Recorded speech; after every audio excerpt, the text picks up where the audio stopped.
পিলখানা হত্যাযজ্ঞের মামলায় সাক্ষ্য না দেয়ায় বিনা দোষে বেসামরিক কর্মচারী ঝাড়ুদার বাবুল হোসেন ইকবালকে আসামি করা হয়।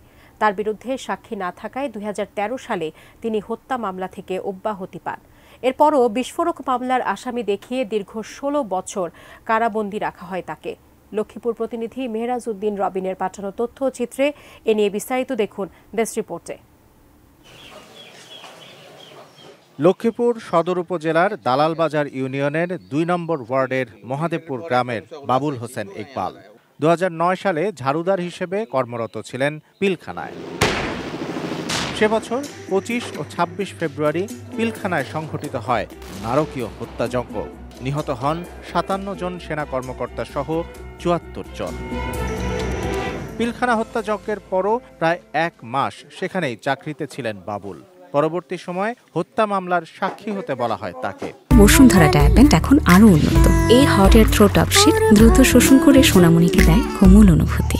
স্বাক্ষর না দেওয়ায় আসামি হয়ে তাকেও যেতে হয় কারাগারে। তার বিরুদ্ধে সাক্ষী না থাকায় ২০১৩ সালে তিনি হত্যা মামলা থেকে অব্যাহতি পান। এরপরও বিস্ফোরক মামলার আসামি দেখিয়ে তাকে কারাবন্দী করে রাখা হয় প্রায় ১৬ বছর। ফ্যাসিবাদী সরকার পতনের পর গত ১৯ জানুয়ারি বাবুল সহ ১২৬ জনকে জামিন দেন আদালত।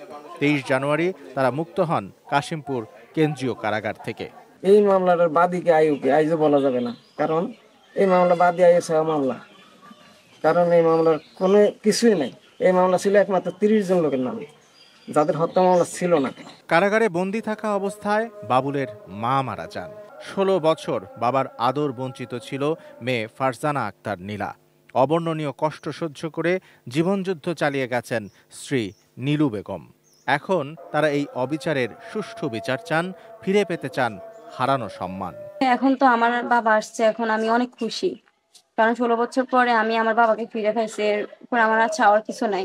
এই ১৬টা বছর পার করছি, আমার অনেক আত্মীয় স্বজনে বলছে বিয়ের কথা। আমি কেছি না, আমার জীবনে বিয়ে একটা, আমি আর কোনো বিয়ে বসবো না। আমি শুধু এতটুকু চাই যে আইন আইনের কাজ করবে। আমি বিচার চাই এবং যারা অপরাধ করছে তারা যেন মাফ না পায় এই বাংলাদেশের লোকের কাছে।